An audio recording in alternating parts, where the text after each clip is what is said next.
Good afternoon, my name is Kuldeep Prajapat और आज अपने बात करेंगे लेटर राइटिंग की।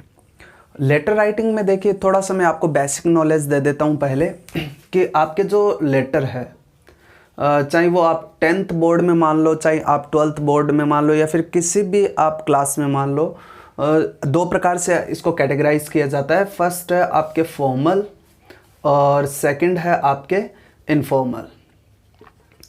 तो इनफॉर्मल है वो आपको पता है कि भाई आपके रिलेटिव्स वगैरह को लिखे जाते हैं, आपके फ्रेंड्स वगैरह को लिखे जाते हैं। और जो फॉर्मल होते हैं वो ऑफिशियल होते हैं, कंप्लेनिंग होते हैं, जॉब लेटर होते हैं, बिजनेस लेटर होते हैं। ये चार प्रकार से इनको मेनली इनको कैटेगराइज किया जाता है आपके सिलेबस के अकॉर्डिंग।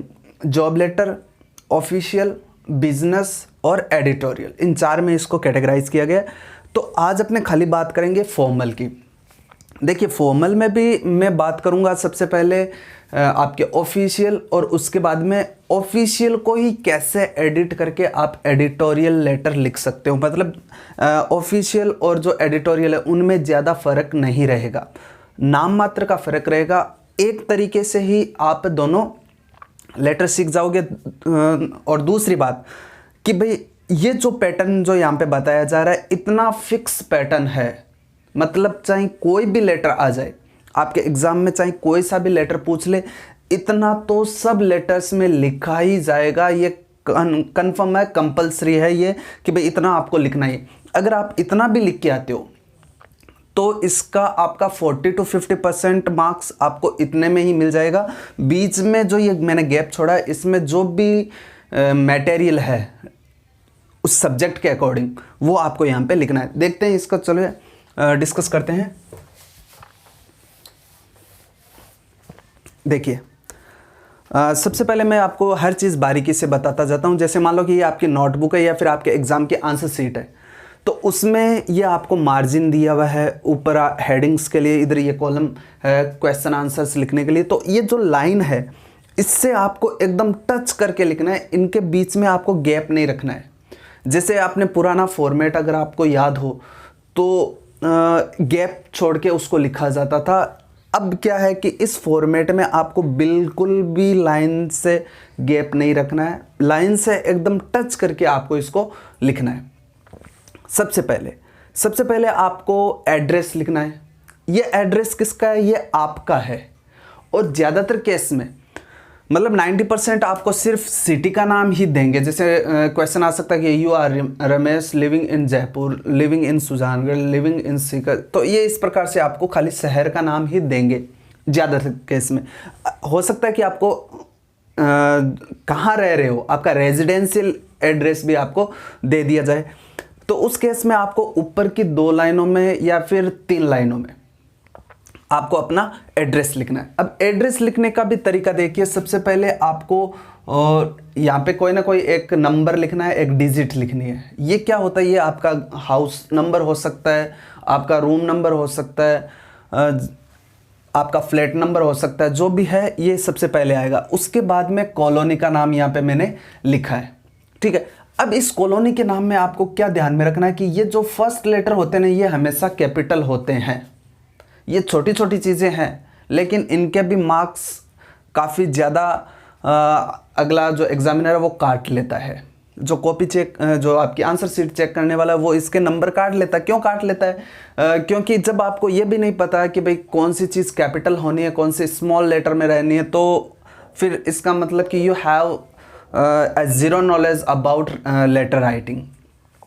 तो इनको आपको कैपिटल करना है। फिर आपका सिटी का नाम, तो सिटी में भी आपका जो ये फर्स्ट लेटर है ये कैपिटल होगा क्योंकि ये प्रॉपर नाउन हो गया। वैसे देखें तो आदर्श नगर ये भी प्रॉपर नाउन है तो ये कैपिटल रहता है। उसके बाद में जहाँ पे मैंने ये एरो का साइन किया है इसका मतलब है यहाँ पे आपको एक लाइन छोड़नी है। ये कोई रूल नहीं है कि भाई आपको छोड़नी ही पड़ेगी, लेकिन मैं इसके लिए बता रहा हूँ ताकि आपका जो ये लिखा हुआ है वो काफ़ी सुंदर दिखे, इसलिए यहाँ पे आपको एक लाइन छोड़ देनी है। उसके बाद में आपकी आएगी डेट। डेट लिखने का तरीका ये है, ठीक है। इसको आप ऐसे मत कर देना 25, ये गलत हो जाएगा। ये एकदम एक्यूरेट पैटर्न है, इसी हिसाब से आपको लिखना है। सबसे पहले आपको डेट लिखनी है, उसके बाद में नेम ऑफ मंथ, उसके बाद में ईयर। क्लियर? तो इस प्रकार से 25 मई 2021 ये आपने डेट लिख दी। उसके बाद फिर से आपको एक लाइन छोड़नी है, और उस लाइन को छोड़ने के बाद में आपको, मैंने यहाँ पे जैसे ये फॉर्मेट एक का बताया है, डिपेंड करेगा कि आप किसको लेटर लिख रहे हो। जैसे कि मान लो कि आपके रोड्स है वो सही नहीं है, आपके इनसैनिटरी कंडीशंस है, तो उस चीज़ में क्या है कि भाई आप किसको लिखोगे, म्युनिसिपल बोर्ड को लिखोगे। तो म्युनिसिपल बोर्ड में जो मैन होता है वो कौन होता है, चेयरमैन होता है। जैसे स्कूल में जो मैन होगा वो क्या होगा, प्रिंसिपल होगा या फिर हेडमास्टर होगा। तो उस हिसाब से आपको लिखना पड़ता है। अब सपोज करो कि भाई आपके मोहल्ले में जो चोरियां बहुत ज़्यादा हो रही है, तो वो किसको लिखोगे आप, द सुपरिटेंडेंट ऑफ पुलिस को लिखोगे, जिस भी संबंधित जो एरिया है उसके।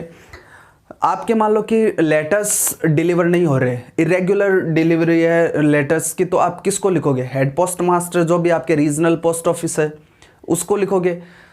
या फिर मान लो कि आपके किसी भी पूरे शहर की समस्या है तो आप कलेक्टर को लिखोगे। तो इस प्रकार से आप अलग अलग ऑफिसेज में अलग अलग जो भी उनका इंचार्ज जिनको मिला हुआ है उनके नाम से आप लेटर लिखते हो। मैंने एक सैंपल का यहाँ पे ले लिया म्युनिसिपल बोर्ड का, तो आप किसको लिखोगे, चेयरमैन को लिखोगे।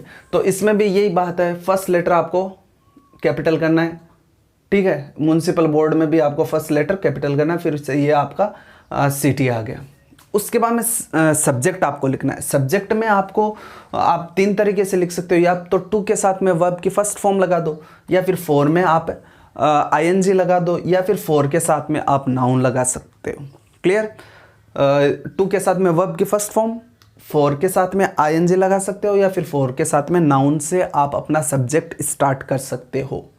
फिर सर लिखने के बाद में आप क्या लिखोगे कि मोस्ट रेस्पेक्टफुली, मतलब बहुत ही आदर भाव रूप से, I want to draw the kind attention of the authorities towards, क्या कि आई वॉन्ट टू ड्रॉ, कि मैं खींचना चाहता हूँ ध्यान, किसका, द काइंड अटेंशन, अटेंशन का मतलब क्या हो गया, ध्यान, कि भाई मैं ध्यान खींचना चाहता हूँ किसका, अथॉरिटीज का। अथॉरिटीज का मतलब अधिकारी, कि मैं अधिकारियों का, अथॉरिटी का मतलब होता है अधिकार, और अथॉरिटीज का मतलब हो गया अधिकारी। टुवर्ड्स किसकी तरफ, फिर आपका जो भी मैटर है जिसके बारे में आप लिख रहे हो उसके बारे में आप यहाँ पे आगे बता दो। मैंने ब्रैकेट में सब्जेक्ट डाला है, इसका मतलब कि आप ध्यान किस चीज़ के बारे में खींचना चाहते हो। मान लो इरेगुलर डिलीवरी ऑफ लेटर्स है तो वो लिख दो, इनसैनिटरी कंडीशन है वो लिख दो, थेफ्ट है तो उसके बारे में लिख दो, अनइवन रोड्स है तो उसके बारे में लिख दो, ठीक है। तो जो भी आपका मैटर है वो आप वहाँ पे लिख सकते हो। क्लियर? उसके बाद में मैंने यहाँ पे कुछ लाइन्स ब्लैंक छोड़ी है। उस ब्लैंक स्पेस में आपको क्या करना है कि भाई आपको अपने मन से कुछ ना कुछ इसमें मैटर लिखना है। किसके बारे में, जिस बारे में आप लेटर लिख रहे हो। तो इसमें आप 4 या फिर 5 लाइनों में आप मैटर लिख दो। दूसरी बात, आप इसमें आपको पैराग्राफ टाइप से लिखना है, ठीक है। जैसे मान लो कि आपने ये लाइन ये जो आप फर्स्ट लाइन है वो आप लिख रहे हो, वो मान लो कि आपकी 2 लाइनों में या फिर 2.5 लाइनों में आपके कंप्लीट हो, तो उसको वहीं पे छोड़ दो, फिर आप नए लाइन से स्टार्ट करो। तो इस प्रकार से पैराग्राफ बन जाएगा। फिर एक जो लिखोगे, जो जहाँ पे कंप्लीट होता है उसको वहीं पे छोड़ दो, फिर यहाँ से लाइन आप वापस स्टार्ट कर दो। इस हिसाब से एक फर्स्ट पैराग्राफ तो ऊपर वाली लाइन का बन जाएगा, दूसरा पैराग्राफ आपके मैटर का बन जाएगा, और तीसरा पैराग्राफ यहाँ से बनेगा। तो आपका जो लेटर है वो काफ़ी अट्रैक्टिव रहेगा। दूसरा 23 to 24 लाइन्स में आपका लेटर, मतलब कि 21 प्लस आपका लेटर होना चाहिए लाइन्स में, कि भाई 21 लाइन्स में आपका लेटर है, 21 से लेकर 24। तो काफ़ी मतलब पूरा पेज में आपका लेटर ही दिखेगा, काफ़ी अट्रैक्टिव रहता है। और कई बार ये होता है कि भाई वर्कलोड ज़्यादा होने पर जो आपका आंसर शीट जो चेक करने वाला होता है वो उस पर प्रॉपर ध्यान भी नहीं देता, और अगर आपने बीच में कहीं पे मिस्टेक्स किया तो वो भी सही कर देता है। क्यों कर देता है? क्योंकि आपका दिखने में ही काफ़ी अच्छा है, फर्स्ट इम्प्रेशन में ही वो अगला इम्प्रेस्ड हो जाता है और आपको मार्क्स अच्छे दे देता है। फिर देखिए यहाँ पे आपको क्या लिखना है कि a written complaint has already been made, कि एक जो लिखित में शिकायत है वो पहले ही कर दी गई है, has already been made. But no action has been taken yet, कि लेकिन अभी तक कोई भी एक्शन नहीं लिया गया है। क्लियर? आई होप, मैं ऐसी आशा करता हूँ, मैं ऐसी उम्मीद करता हूँ कि द अथॉरिटीज़, की जो अथॉरिटीज़ है, जो अधिकारी है, will look into the matter immediately, कि वो जल्दी से जल्दी इस मामले को लुक इनटू मतलब अपने संज्ञान में लेंगे, अपने ध्यान में लेंगे, एंड डू द नीडफुल, और जो भी उनको उचित लगेगा वो करेंगे। फिर लाइन छोड़नी है, थैंकिंग यू, लाइन छोड़नी है, योर्स सिंसियरली, फिर आपका नाम, जो भी आपका क्वेश्चन में नाम दिया हुआ है वो आप यहाँ पे लिखोगे। आपको क्वेश्चन में आजकल इस प्रकार से दिया जाने लगा है कि जैसे कि मोहन ऑब्लिक मोहिनी, तो आप उनमें से कोई भी एक नाम चूज कर सकते हो, मोहन कर लो चाहे मोहिनी कर लो। क्लियर? गलती से यहाँ पे आप रोल नंबर मत लिख देना, गलती से आप अपना नाम मत लिख देना, क्योंकि ये बेसिक है। अगर ये बेसिक में ही अगर आप गलती करके आ रहे हो तो एग्जामिनर आपका सीधा का सीधा वहाँ पे नंबर काट लेता है। फिर देखिए, अब इसी चीज़ को मैं आपके जो एडिटोरियल है उसमें मैं आपको कन्वर्ट करके बताता हूँ कि भाई एडिटोरियल में आप कैसे इसी लेटर पैटर्न को आप लिखते हो। तो देखिए, एडिटोरियल में ये सेम चीज़ रहेगी। सबसे पहले एड्रेस आ जाएगा, ठीक है। अच्छा, एडिटोरियल लिखने का उद्देश्य क्या है? देखिए, कई बार क्या होता है कि बार बार एक ही ऑफिस में कंप्लेंट करने के बाद में भी उस पर कोई एक्शन नहीं लिया जाता है। तब आप क्या करते हो कि भाई उस कंप्लेंट को हाईलाइट करना चाहते हो, उस कंप्लेंट को आप चाहते हो कि भाई पूरा आसपास के जितने भी गांव है, शहर है, लोग हैं, वो सब जाने कि भाई ये ऐसी समस्याएं हैं, ऐसी समस्या के बारे में जो ऑफिस है उसमें कई बार शिकायत की जा चुकी है, फिर भी कोई ध्यान नहीं दिया जाता है। उसका क्या है कि जो एमएलए है वहाँ का, उसके ऊपर प्रेशर पड़ता है। तो ये समस्या आप सीधा न्यूज़पेपर में भी पब्लिश करवा सकते हो। तो न्यूज़पेपर में पब्लिश करवाने के लिए आपको क्या करना पड़ता है कि एडिटोरियल का ये आप लिखना पड़ता है, ठीक है। तो देखिए, सबसे पहले आपने लिख दिया कि 21 आदर्श नगर सुजानगढ़, ये आपका एड्रेस हो गया। ये एड्रेस होने के बाद में डेट सेम रहेगी, डेट का पैटर्न सेम रहेगा, ये लिखने का एड्रेस का सेम रहेगा। उसके बाद में आपको क्या करना है कि यहाँ पे जो एड्रेस है उसमें आपको चेंज कर देना है, क्योंकि आप अब लिख रहे हो एडिटोरियल को, सॉरी एडिटर को। तो एडिटर को लिख रहे हो तो आप उसमें जो एडिटर है कौन से न्यूज़पेपर का है उसका आप यहाँ पे उसको मेंशन कर दीजिए। जैसे मान लो मैंने यहाँ पे लिख दिया द एडिटर, उसके बाद में किसका है, मान लो मैंने लिख दिया द टाइम्स ऑफ इंडिया, तो ये मैंने यहाँ पे लिख दिया। अब इसका ऑफिस कहाँ पे, मान लो कि इसका ऑफिस सुजानगढ़ है, तो मैंने सुजानगढ़ को यहाँ पे मेंशन कर दिया। फिर सब्जेक्ट सेम रहेगा, ठीक है। फिर यहाँ पे आपको थोड़ा सा करेक्शन करना है, वो मैं यहाँ पे बता देता हूँ। मोस्ट रेस्पेक्टफुली यहाँ पे नहीं आएगा, ठीक है। इसकी जगह पे क्या आएगा, यहाँ पे आपको लिखना है, मैं यहाँ से लिख देता हूँ ताकि यहाँ पे इजीली हो जाए कि थ्रू द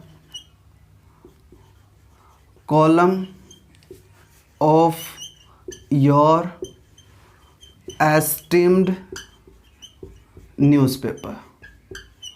फिर इसके बाद में आपको यहाँ से स्टार्ट करना है।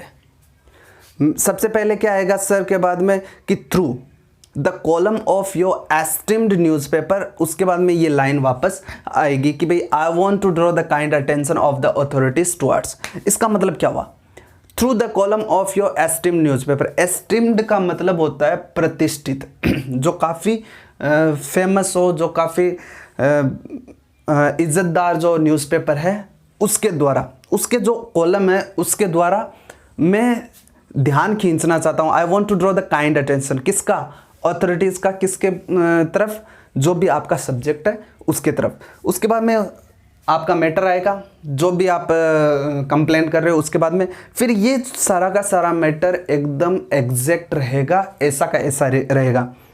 ऐसे इसमें भी आप मेंशन करोगे एडिटर को भी कि भाई a written complaint has already been made, कि एक जो लिखित में शिकायत है वो पहले ही की जा चुकी है, but no action has been taken yet, लेकिन अभी तक कोई भी एक्शन नहीं लिया गया है।